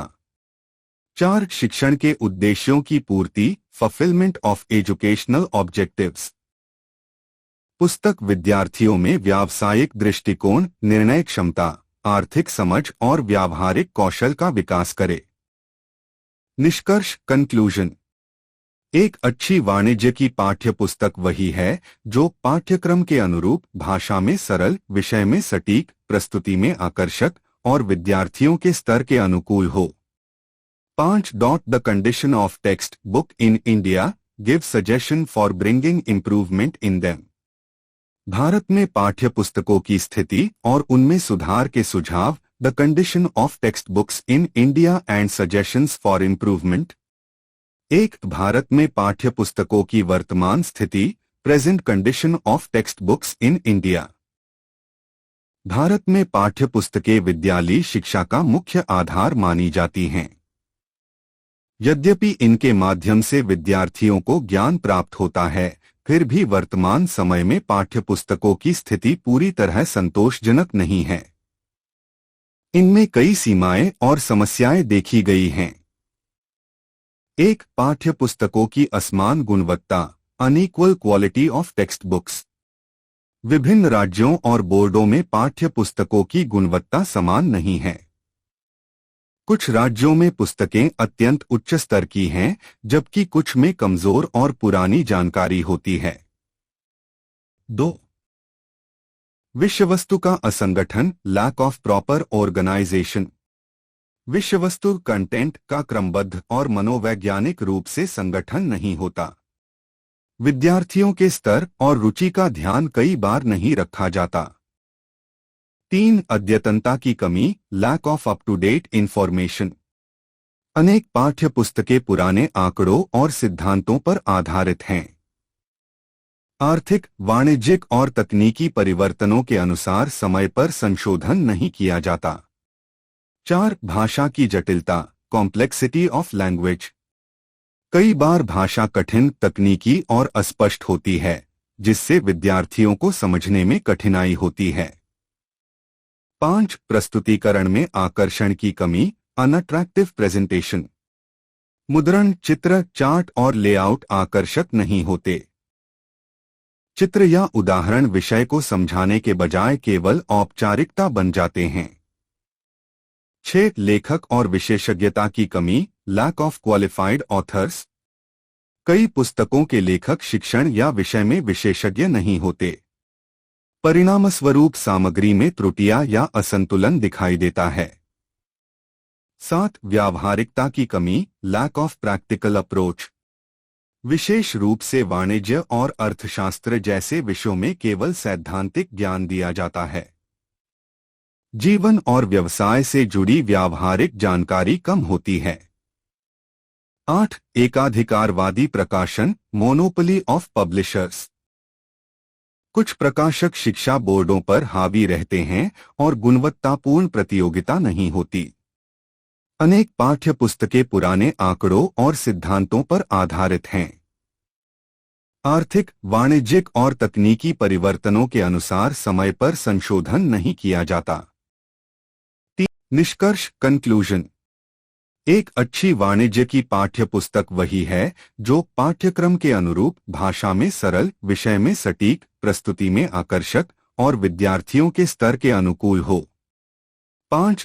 The condition of text book in India give suggestion for bringing improvement in them. Bharat में पाठ्य पुस्तकों की स्थिति और उनमें सुधार के सुझाव, the condition of text books in India and suggestions for improvement. 1. Bharat में पाठ्य पुस्तकों की वर्तमान स्थिति, present condition of text books in India. Bharat में पाठ्य पुस्तकें विद्यालयी शिक्षा का मुख्य आधार मानी जाती हैं। यद्यपि इनके माध्यम से विद्यार्थियों को ज्ञान प्राप्त होता है, फिर भी वर्तमान समय में पाठ्य पुस्तकों की स्थिति पूरी तरह संतोषजनक नहीं है। इनमें कई सीमाएं और समस्याएं देखी गई हैं। 1. पाठ्य पुस्तकों की असमान गुणवत्ता, unequal quality of text books. विभिन्न राज्यों और बोर्डों में पाठ्य पुस्तकों की गुणवत्ता समान नहीं है। कुछ राज्यों में पुस्तकें अत्यंत उच्च स्तर की हैं, जबकि कुछ में कमजोर और पुरानी जानकारी होती है। 2. विषयवस्तु का असंगठन, लैक ऑफ प्रॉपर ऑर्गेनाइजेशन। विषयवस्तु कंटेंट का क्रमबद्ध और मनोवैज्ञानिक रूप से संगठन नहीं होता। विद्यार्थियों के स्तर और रुचि का ध्यान कई बार नहीं रखा जाता। 2. वाणिज्य अध्ययन में अभ्यास पुस्तिका का महत्व या उपयोगिता, इम्पोर्टेंस बटा यूटिलिटी बटा uses of exercise book in commerce studies. 1. ज्ञान का स्थायीकरण, फिक्सेशन ऑफ नॉलेज। जब विद्यार्थी वाणिज्य विषय के प्रश्नों, समस्याओं और गणनाओं को स्वयं हल करते हैं तो उनका ज्ञान स्थायी रूप से स्मृति में अंकित हो जाता है। लेखांकन, अकाउंटिंग, व्यावसायिक गणित, बिजनेस मैथमेटिक्स और अर्थशास्त्र में यह अत्यंत उपयोगी है। 2. स्वाध्ययन और आत्मनिर्भरता, सेल्फ स्टडी एंड इंडिपेंडेंस। अभ्यास पुस्तिका विद्यार्थी को स्वयं अभ्यास करने और आत्मनिर्भर बनने का अवसर देती है। विद्यार्थी अपने उत्तरों का मूल्यांकन करके अपनी गलतियों को सुधार सकता है। 3. लेखन कौशल का विकास, डेवलपमेंट ऑफ राइटिंग स्किल। नियमित अभ्यास से विद्यार्थियों का लेखन कौशल, प्रस्तुतिकरण और गणनात्मक क्षमता विकसित होती है। वे परीक्षा में सुव्यवस्थित ढंग से उत्तर लिखने की आदत डालते हैं। 4. समयबद्ध कार्य की आदत, habit of regularity and discipline. अभ्यास पुस्तिका विद्यार्थियों में नियमितता, अनुशासन और समय पर कार्य करने की भावना उत्पन्न करती है। वाणिज्य शिक्षण में अभ्यास पुस्तिका के कार्य, functions of exercise book in commerce teaching. विषयवस्तु की पुनरावृत्ति और स्थायीकरण करना। विद्यार्थियों की प्रगति का अभिलेख, रिकॉर्ड रखना। अभ्यास के माध्यम से आत्मविश्वास बढ़ाना। शिक्षक के लिए अध्यापन की प्रभावशीलता का मूल्यांकन करना। विद्यार्थियों को लेखा पद्धति एवं व्यावसायिक गणना का अनुभव कराना। 4. अभ्यास पुस्तिका की सीमाएं, लिमिटेशंस ऑफ एक्सरसाइज बुक। 1. यांत्रिकता की प्रवृत्ति, मैकेनिकल प्रैक्टिस। विद्यार्थी केवल रटकर प्रश्न हल करते हैं, जिससे सृजनात्मकता का विकास नहीं होता। 2. शिक्षक पर अधिक निर्भरता, डिपेंडेंस ऑन टीचर। विद्यार्थी अपने आप विचार करने के बजाय शिक्षक के बताए उत्तरों को ही लिख देते हैं। 3. समय की अधिक खपत, टाइम कंज्यूमिंग प्रोसेस। नियमित अभ्यास में समय अधिक लगता है, जिससे अन्य विषयों पर ध्यान कम रहता है। 4. मूल्यांकन में कठिनाई, डिफिकल्टी इन इवैल्यूएशन। प्रत्येक विद्यार्थी की अभ्यास पुस्तिका का विस्तार से मूल्यांकन करना शिक्षक के लिए कठिन और समयसाध्य होता है। 5. गलतियों का स्थायीकरण, फिक्सेशन ऑफ एरर्स। यदि विद्यार्थी गलत तरीके से अभ्यास करता है तो वही गलतियां बार बार दोहराई जाती हैं। 6. संसाधनों की आवश्यकता, नीड ऑफ रिसोर्सेस। वाणिज्य विषय की अभ्यास पुस्तिकाओं के लिए ग्राफ, चार्ट, लेजर फॉर्म आदि की आवश्यकता होती है, जो सभी विद्यालयों में उपलब्ध नहीं होते। 5. निष्कर्ष, कंक्लूजन। वाणिज्य विषय के शिक्षण में अभ्यास पुस्तिका का अत्यंत महत्वपूर्ण स्थान है। यह विद्यार्थियों को केवल सैद्धांतिक ज्ञान नहीं बल्कि व्यवहारिक अनुभव भी प्रदान करती है। हालांकि इसकी कुछ सीमाएं हैं, परंतु यदि शिक्षक उचित मार्गदर्शन दें, नियमित जांच करें और विद्यार्थियों को रचनात्मक अभ्यास के लिए प्रेरित करें, तो अभ्यास पुस्तिका शिक्षण प्रक्रिया को अधिक प्रभावशाली, व्यावहारिक और परिणाममुखी बना सकती है। 7. Work books, supplementary books, reference books. एक कार्य पुस्तिकाएं, वर्क बुक्स। अर्थ मीनिंग। कार्य पुस्तिकाएं वे पुस्तिकाएं होती हैं जिनमें विद्यार्थियों को अध्याय से संबंधित प्रश्न, अभ्यास, रिक्त स्थान, मिलान और समस्याएं हल करनी होती हैं। इनका उद्देश्य सीखे हुए ज्ञान का व्यावहारिक उपयोग करना होता है। उपयोग, यूजेस ऑफ वर्क बुक्स। विद्यार्थियों में अभ्यास और पुनरावृत्ति की आदत विकसित होती है। सीखे हुए ज्ञान को लिखित रूप में लागू करने का अवसर मिलता है। शिक्षक को विद्यार्थियों की समझ और प्रगति का पता चलता है। विषय का स्थायीकरण, फिक्सेशन होता है। आत्माध्ययन, सेल्फ लर्निंग और आत्ममूल्यांकन, सेल्फ इवैल्यूएशन में सहायता मिलती है। विशेषताएं, कैरेक्टरिस्टिक्स ऑफ वर्क बुक्स। पाठ्यक्रम के अनुरूप प्रश्न और अभ्यास दिए जाते हैं। सामग्री सरल, क्रमबद्ध और विद्यार्थियों के स्तर के अनुसार होती है। आकर्षक ढंग से प्रस्तुत की जाती हैं, चित्र, चार्ट आदि सहित। प्रत्येक अभ्यास के साथ मूल्यांकन या उत्तर स्थान होता है। यह शिक्षक और विद्यार्थी दोनों के लिए शिक्षण सहायक होती है। 2 पूरक पुस्तकें, सप्लीमेंट्री बुक्स। अर्थ मीनिंग। पूरक पुस्तकें वे पुस्तकें होती हैं जो मुख्य पाठ्य पुस्तक, टेक्स्ट बुक के ज्ञान को विस्तार और गहराई प्रदान करती हैं। इनमें विषय से संबंधित अतिरिक्त जानकारी, उदाहरण, केस स्टडी और जीवन से जुड़े प्रसंग दिए जाते हैं। उपयोग, यूजेस ऑफ सप्लीमेंट्री बुक्स। मुख्य पुस्तक के ज्ञान को विस्तृत करती हैं। विद्यार्थियों में पढ़ने की रुचि और जिज्ञासा बढ़ाती हैं। व्यावहारिक ज्ञान और वास्तविक जीवन से जोड़ती हैं। विद्यार्थियों में स्वतंत्र अध्ययन, इंडिपेंडेंट स्टडी की भावना उत्पन्न करती हैं। सृजनात्मकता और आलोचनात्मक सोच, क्रिटिकल थिंकिंग का विकास करती हैं। विशेषताएं, कैरेक्टरिस्टिक्स ऑफ सप्लीमेंट्री बुक्स। भाषा सरल और रोचक होती है। चित्र, तालिकाएं और वास्तविक उदाहरण शामिल होते हैं। विद्यार्थियों के अनुभव स्तर के अनुरूप होती हैं। ज्ञान को जीवंत और व्यावहारिक रूप देती हैं। मुख्य विषय के अध्ययन को पूरक और प्रभावशाली बनाती हैं। 3 संदर्भ पुस्तकें, रेफरेंस बुक्स। अर्थ मीनिंग। संदर्भ पुस्तकें, रेफरेंस बुक्स वे पुस्तकें हैं जिनका उपयोग गहन अध्ययन या किसी विशिष्ट जानकारी के लिए किया जाता है। इनका प्रयोग शिक्षक और विद्यार्थी दोनों करते हैं ताकि किसी विषय की सही और विस्तृत जानकारी प्राप्त की जा सके। उपयोग, यूजेस ऑफ रेफरेंस बुक्स। गहन ज्ञान और नवीनतम जानकारी प्रदान करती हैं। कठिन विषयों की स्पष्ट व्याख्या करने में सहायक होती हैं। शिक्षक के लिए पाठ योजना, लेसन प्लानिंग में उपयोगी होती हैं। विद्यार्थियों के अनुसंधान, रिसर्च कार्य में सहायक होती हैं। परीक्षा की तैयारी में उच्च स्तरीय प्रश्नों के उत्तर खोजने में मदद करती हैं। विशेषताएं, कैरेक्टरिस्टिक्स ऑफ रेफरेंस बुक्स। विषयवस्तु विस्तृत और प्रामाणिक होती है। लेखकों द्वारा नवीनतम आंकड़े और उदाहरण दिए जाते हैं। विषय विशेषज्ञों द्वारा लिखी जाती हैं। अध्यायवार सूचकांक, इंडेक्स और संदर्भ सूची, बिब्लियोग्राफी शामिल होती है। सैद्धांतिक और व्यावहारिक दोनों पक्षों को संतुलित रूप से प्रस्तुत करती हैं।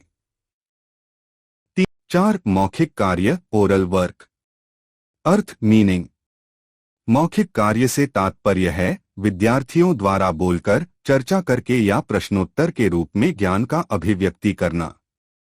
उपयोग और महत्व, यूजेस बटा इंपॉर्टेंस।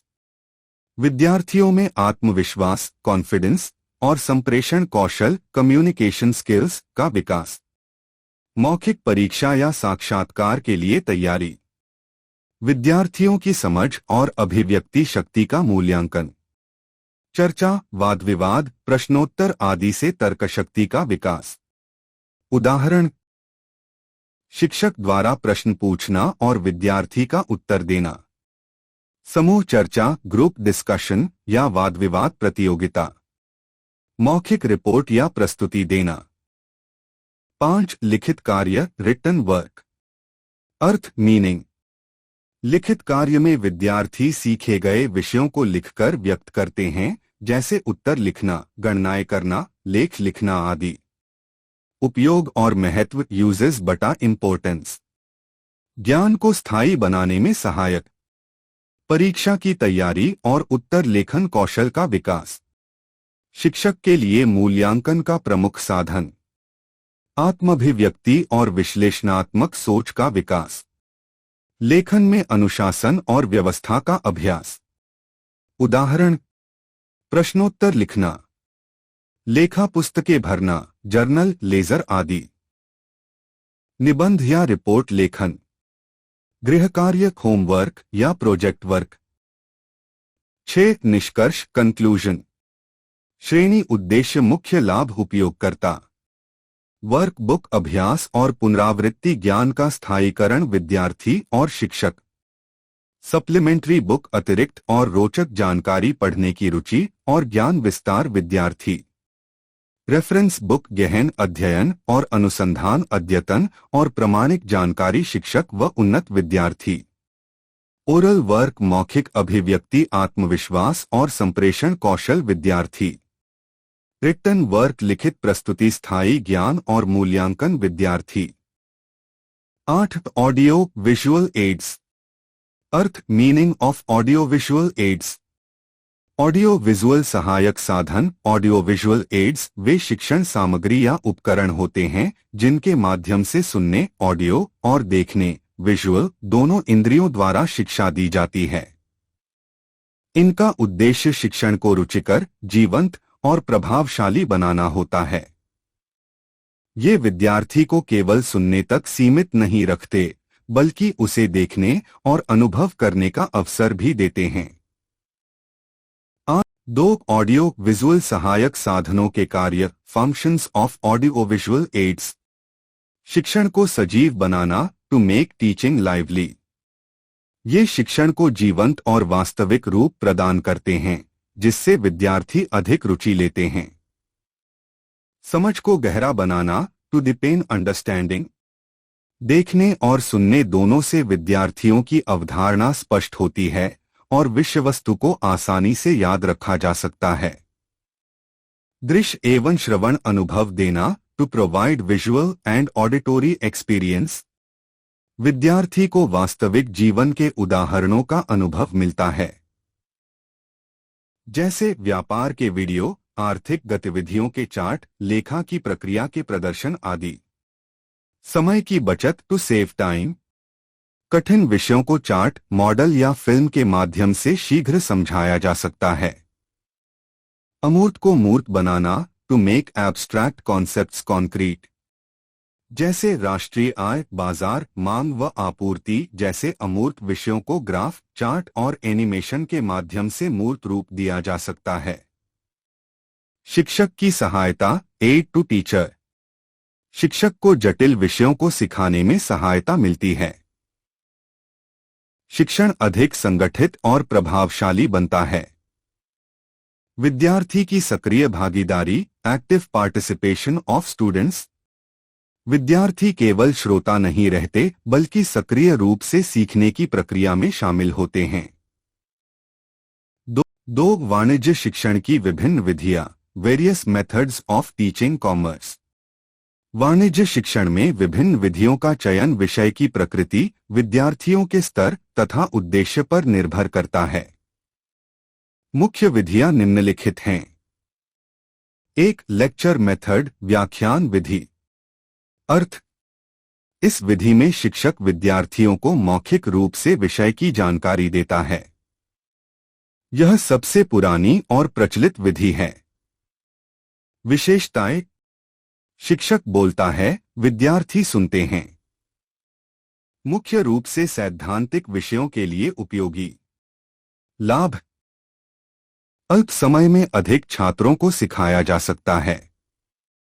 शिक्षक के नियंत्रण में कक्षा रहती है। सीमाएं एक तरफा प्रक्रिया है। विद्यार्थियों की सक्रिय भागीदारी नहीं होती। 2. डिस्कशन मेथड चर्चा विधि। अर्थ इस विधि में शिक्षक और विद्यार्थी किसी विषय पर मिलकर विचार विमर्श करते हैं। लाभ विद्यार्थियों में तर्क शक्ति और सोचने की क्षमता बढ़ती है। आत्मविश्वास और संवाद कौशल विकसित होता है। सीमाएं अधिक समय लगता है। सभी विद्यार्थियों की भागीदारी कराना कठिन होता है। 3. डेमोन्स्ट्रेशन मेथड प्रदर्शन विधि। अर्थ इस विधि में शिक्षक किसी वस्तु, प्रक्रिया या प्रयोग को स्वयं करके विद्यार्थियों को दिखाता है। उदाहरण लेखा पुस्तकों की प्रविष्टियां दिखाना, बैंक फॉर्म भरने का तरीका या व्यापारिक दस्तावेजों का प्रदर्शन। लाभ विद्यार्थियों को वास्तविक अनुभव मिलता है। अमूर्त बातों को ठोस रूप में समझाया जा सकता है। सीमाएं सामग्री और साधन की आवश्यकता होती है। बड़ी कक्षा में सभी को समान रूप से दिखाना कठिन होता है। 4. प्रोजेक्ट मेथड प्रोजेक्ट विधि। अर्थ इस विधि में विद्यार्थी किसी वास्तविक समस्या या कार्य प्रोजेक्ट को पूरा करके सीखते हैं। उदाहरण किसी स्थानीय दुकान का सर्वे करना या मिनी बजट तैयार करना। लाभ व्यावहारिक ज्ञान का विकास, समूह कार्य और जिम्मेदारी की भावना उत्पन्न होती है। सीमाएं अधिक समय और संसाधन की आवश्यकता होती है। सभी विषयों पर प्रोजेक्ट बनाना संभव नहीं। 5. प्रॉब्लम सॉल्विंग मेथड समस्या समाधान विधि। अर्थ इस विधि में विद्यार्थियों को वास्तविक या काल्पनिक समस्या दी जाती है और वे उसका समाधान निकालते हैं। जैसे किसी व्यवसाय में लागत घटाने के उपाय बताना।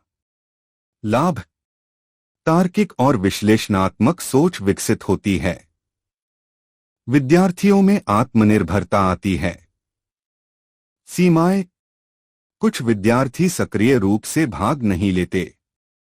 कठिन समस्याओं में मार्गदर्शन आवश्यक होता है। 6. केस स्टडी मेथड प्रकरण अध्ययन विधि। अर्थ इसमें विद्यार्थियों को किसी व्यवसाय या कंपनी से जुड़ा वास्तविक केस दिया जाता है, जिसे वे विश्लेषित करके समाधान प्रस्तुत करते हैं। लाभ निर्णय लेने की क्षमता विकसित होती है। वास्तविक व्यापारिक परिस्थितियों का ज्ञान होता है। सीमाएं सभी विद्यार्थियों के लिए समान रूप से उपयोगी नहीं। गहन विश्लेषण में समय लगता है। 7. रोल प्ले मेथड भूमिका निर्वाह विधि।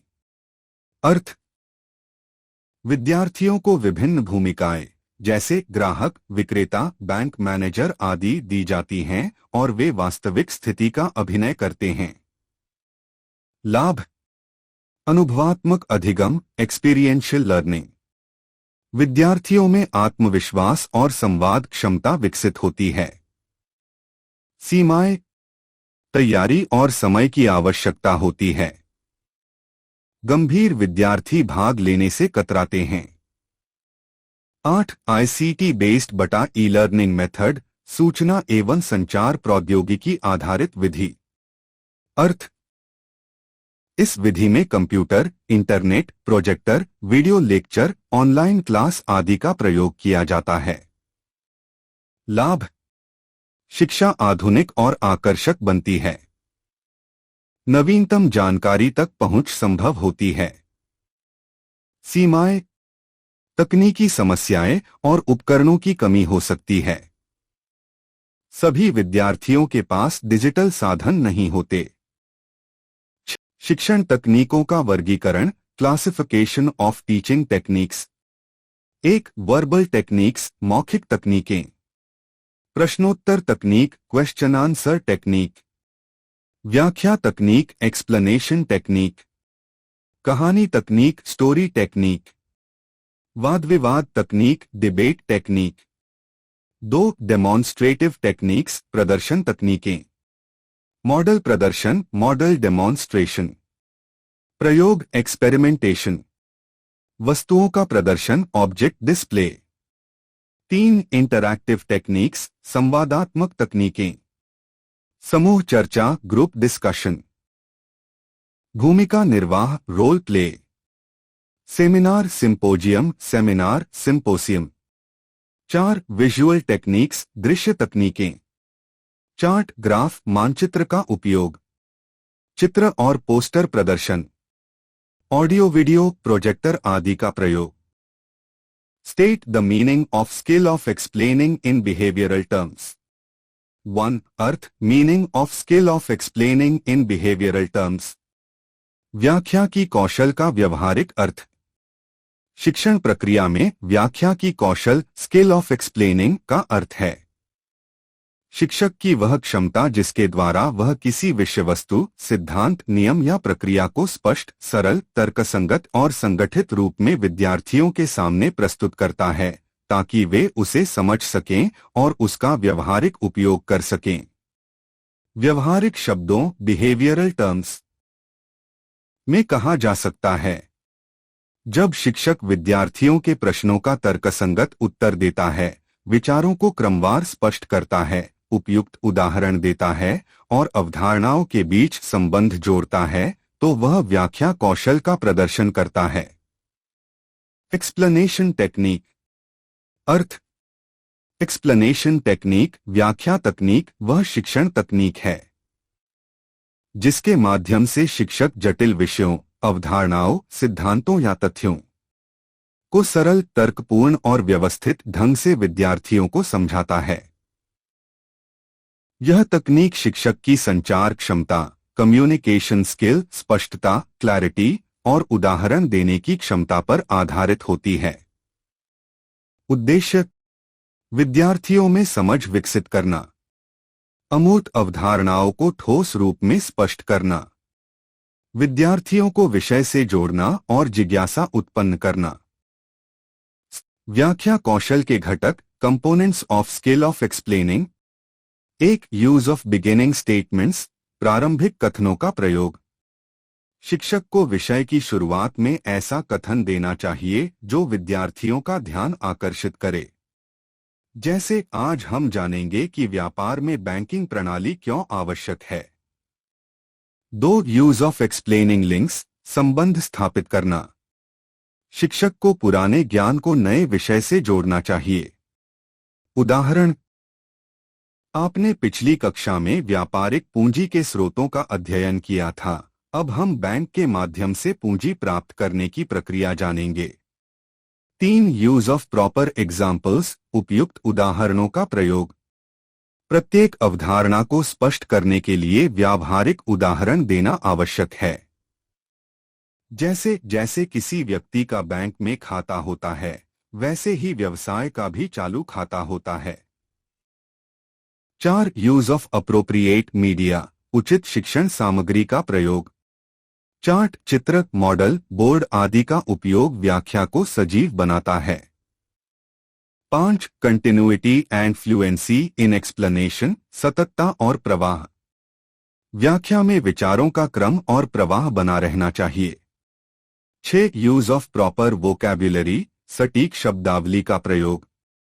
शिक्षक को सरल, स्पष्ट और विषयानुसार शब्दावली का उपयोग करना चाहिए। 7 use of blackboard and gestures, शब्द और हाव भाव का संतुलन। ब्लैकबोर्ड लेखन और हाव भाव व्याख्या को प्रभावशाली बनाते हैं। 8 कंक्लूडिंग स्टेटमेंट्स, समापन कथन। अंत में विषय का सार प्रस्तुत किया जाए ताकि विद्यार्थी मुख्य बिंदुओं को याद रख सकें। जैसे, इस प्रकार बैंक व्यवसाय के लिए पूंजी का एक विश्वसनीय स्रोत है। 4 observation schedule come rating scale for the skill of explaining. क्र घटक, कंपोनेंट, हाँ 3 अंक, आंशिक 2 अंक, नहीं 1 अंक। 1 क्या शिक्षक ने विषय की स्पष्ट शुरुआत की। 2 क्या शिक्षक ने विद्यार्थियों के पूर्व ज्ञान से संबंध जोड़ा।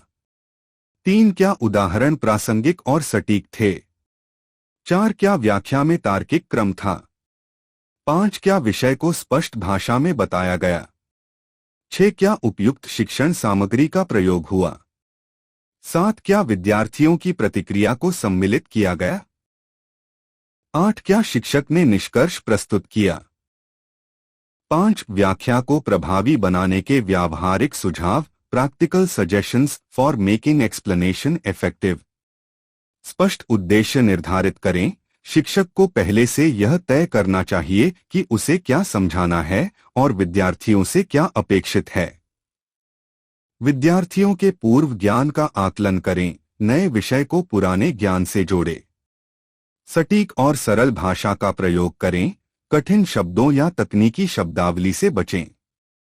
प्रासंगिक उदाहरण दें। जीवन से जुड़े उदाहरण व्याख्या को समझने योग्य बनाते हैं। शिक्षण सहायक सामग्री का प्रयोग करें। चार्ट, चित्र, मॉडल, वीडियो आदि का उपयोग व्याख्या को जीवंत बनाता है।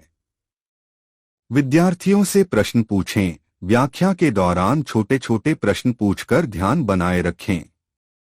बोर्ड और हावभाव का प्रयोग करें। ब्लैक बोर्ड पर मुख्य शब्द और सूत्र लिखें।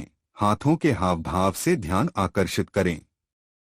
समय प्रबंधन करें। सीमित समय में व्याख्या को क्रमबद्ध रूप से पूर्ण करें। सारांश दें। अंत में संक्षेप में मुख्य बिंदुओं का पुनरावलोकन करें। विद्यार्थियों से प्रतिक्रिया लें। यह जानें कि विद्यार्थियों ने विषय समझाया नहीं। Skill of illustration with examples. Illustrating with examples की कौशल का अर्थ। शिक्षण प्रक्रिया में उदाहरण देकर समझाना एक अत्यंत प्रभावी शिक्षण कौशल है। जब शिक्षक किसी सिद्धांत, नियम या अवधारणा कॉन्सेप्ट को व्यवहारिक उदाहरणों के माध्यम से स्पष्ट करता है तो विद्यार्थी उसे अधिक आसानी से समझ और याद रख पाते हैं। अर्थ। इलस्ट्रेटिंग विथ एग्जाम्पल्स का अर्थ है किसी कठिन या अमूर्त एब्स्ट्रैक्ट विषय, नियम या सिद्धांत को सरल, ठोस और जीवन से संबंधित उदाहरणों द्वारा स्पष्ट करना। अर्थात शिक्षक उदाहरणों के माध्यम से अमूर्त तथ्यों को ठोस रूप में प्रस्तुत करता है जिससे विद्यार्थियों की समझ गहरी और स्थायी होती है। स्किल। उदाहरण देकर समझाने के कुछ उदाहरण। Examples of illustrating with examples. अर्थशास्त्र में जब शिक्षक मांग का नियम, लॉ ऑफ डिमांड पढ़ाते हैं तो यह उदाहरण दे सकते हैं। जब प्याज की कीमत बढ़ जाती है तो लोग उसकी खरीद कम कर देते हैं। लेखांकन में अकाउंटिंग, पूंजी, कैपिटल की अवधारणा समझाने के लिए शिक्षक कह सकते हैं, व्यवसायी द्वारा व्यवसाय में लगाया गया धन जैसे 50,000 रुपए से दुकान खोलना पूंजी कहलाता है। व्यापार अध्ययन में बिजनेस स्टडीज साझेदारी, पार्टनरशिप के लिए उदाहरण। राम और श्याम ने मिलकर बुक स्टोर खोला और लाभ समान रूप से बांटते हैं, यह साझेदारी कहलाती है। Components of the skill of illustrating. कौशल के घटक। उचित उदाहरण का चयन। Selection of suitable examples. उदाहरण विषय से संबंधित और सटीक होने चाहिए। वास्तविक जीवन से संबंध। Relevance to real life. उदाहरण विद्यार्थियों के अनुभव और परिवेश से मेल खाते हों। सरल और स्पष्ट भाषा का प्रयोग। Use of simple and clear language. भाषा इतनी सरल हो कि सभी विद्यार्थी समझ सकें। विविधता, वैरायटी। उदाहरणों में विविधता हो, स्थानीय, व्यावहारिक, सैद्धांतिक आदि। उदाहरण की व्याख्या। Explanation of example. उदाहरण देने के बाद शिक्षक उसे नियम या सिद्धांत से जोड़कर स्पष्ट करे। दृश्य सामग्री का उपयोग। Use of visual aids. जहां संभव हो वहां चार्ट, चित्र या मॉडल द्वारा उदाहरण दिखाया जाए। प्रतिक्रिया लेना, फीडबैक। विद्यार्थियों से पूछें कि क्या वे उदाहरण समझ पाए या नहीं। Practical suggestions for teaching through illustrating. प्रभावी शिक्षण हेतु व्यावहारिक सुझाव। उदाहरण पहले से तैयार करें। शिक्षक को विषय पढ़ाने से पहले उचित और सरल उदाहरणों की सूची तैयार करनी चाहिए। स्थानीय या परिचित उदाहरणों का प्रयोग करें। जैसे विद्यार्थियों के गांव, बाजार या अनुभवों से संबंधित उदाहरण।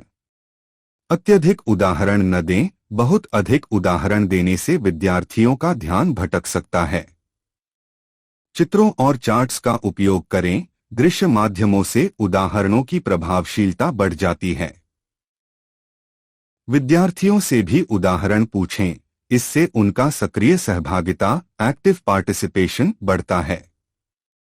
सिद्धांत से संबंध स्पष्ट करें। हर उदाहरण के बाद यह स्पष्ट करें कि वह सिद्धांत को कैसे समझाता है। नवीनतम और अद्यतन उदाहरणों का प्रयोग करें। उदाहरण वर्तमान समय, समाचार या समाज से जुड़े हों।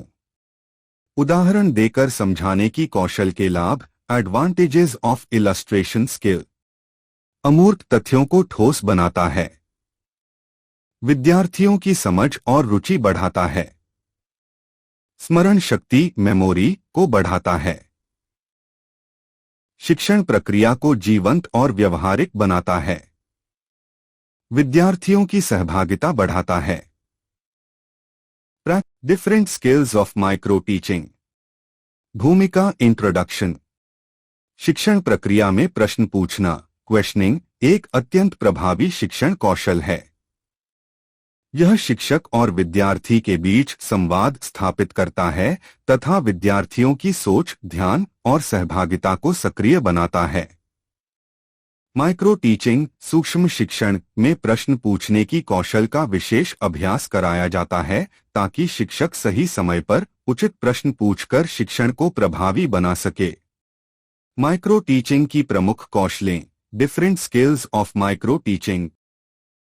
स्किल ऑफ इंट्रोडक्शन, आरंभ करने की कौशल। स्किल ऑफ क्वेश्चनिंग, प्रश्न पूछने की कौशल। स्किल ऑफ एक्सप्लेनेशन, स्पष्टीकरण की कौशल। Skill of illustration with examples, उदाहरण देकर समझाने की कौशल। स्किल ऑफ रीइंफोर्समेंट, प्रोत्साहन की कौशल। स्किल ऑफ स्टिम्युलस वेरिएशन, उत्तेजना परिवर्तन की कौशल। Skill of black board writing, black board लेखन की कौशल। स्किल ऑफ क्लोजर, समापन की कौशल। इन सभी कौशलों में क्वेश्चनिंग स्किल सबसे महत्वपूर्ण है क्योंकि यह विद्यार्थियों की सोच को जागृत करती है और शिक्षण को संवादात्मक बनाती है। क्वेश्चनिंग स्किल का अर्थ। Meaning of questioning skill. प्रश्न पूछने की कौशल का अर्थ है शिक्षक द्वारा ऐसे प्रश्नों का चयन और प्रस्तुतिकरण जो विद्यार्थियों के विचार, तर्क, समझ और सहभागिता को प्रोत्साहित करें। यह कौशल शिक्षक को सक्षम बनाती है कि वह विद्यार्थियों को सक्रिय चिंतन, एक्टिव थिंकिंग की दिशा में प्रेरित करे। क्वेश्चनिंग के उद्देश्य। AIIMS of questioning. विद्यार्थियों की सक्रिय भागीदारी सुनिश्चित करना। उनकी सोचने और तर्क करने की क्षमता विकसित करना। यह जानना कि विद्यार्थी विषय को कितना समझ पाए हैं। पूर्व ज्ञान, प्रीवियस नॉलेज का आकलन करना। जटिल अवधारणाओं को सरल रूप में दोहराना। विद्यार्थियों का ध्यान बनाए रखना।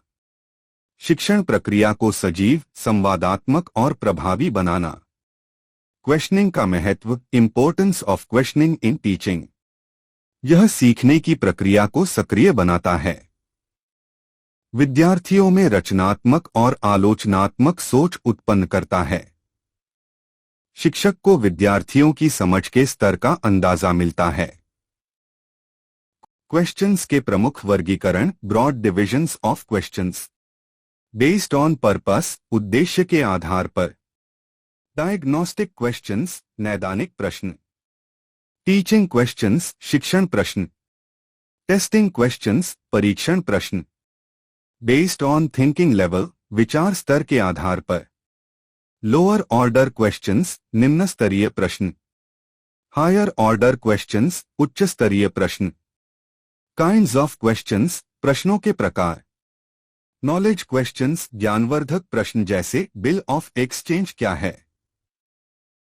कंप्रिहेंशन क्वेश्चंस, बोध प्रश्न जैसे बिल ऑफ एक्सचेंज और प्रोमिसरी नोट में क्या अंतर है। एप्लीकेशन क्वेश्चंस, प्रयोगात्मक प्रश्न जैसे यदि कोई ग्राहक ऋण पर माल खरीदता है तो उसे लेखा पुस्तिका में कैसे दर्ज करेंगे। एनालिसिस क्वेश्चंस, विश्लेषणात्मक प्रश्न जैसे लेखांकन के सिद्धांतों में मिलान सिद्धांत का क्या महत्व है। सिंथेसिस क्वेश्चंस, संश्लेषणात्मक प्रश्न जैसे एक नया व्यवसाय शुरू करने के लिए कौन कौन से कारक आवश्यक हैं। प्रश्नों का वर्गीकरण उत्तर के आकार और प्रकार के आधार पर, questions based on size and type of answer. Short answer questions, संक्षिप्त उत्तर वाले प्रश्न जिनका उत्तर एक या दो वाक्य में दिया जा सकता है, जैसे पूंजी क्या है। लॉन्ग आंसर क्वेश्चंस, विस्तृत उत्तर वाले प्रश्न जिनका उत्तर व्याख्यात्मक रूप में दिया जाता है, जैसे साझेदारी के लाभ और हानियां बताइए। ऑब्जेक्टिव क्वेश्चंस, वस्तुनिष्ठ प्रश्न जैसे कौन सा कथन सही है। ए लाभांश, बी ब्याज, सी वेतन। यस नो क्वेश्चंस, हाँ नहीं वाले प्रश्न जैसे क्या लेखांकन दोहरी प्रविष्टि पद्धति पर आधारित है। Characteristics of a good question, अच्छे प्रश्न की विशेषताएं।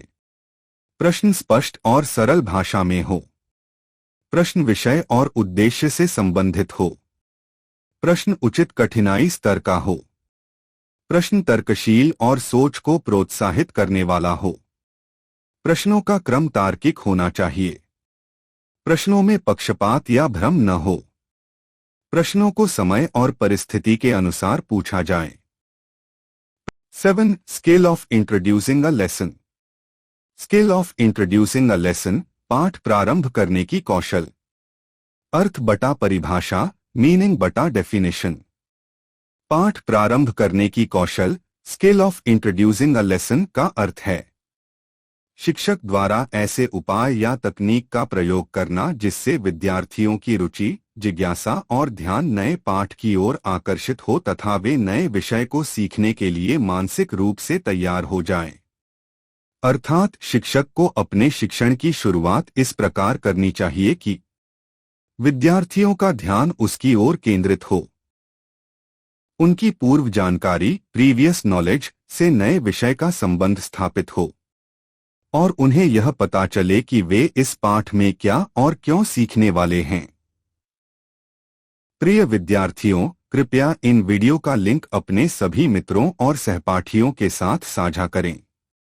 धन्यवाद।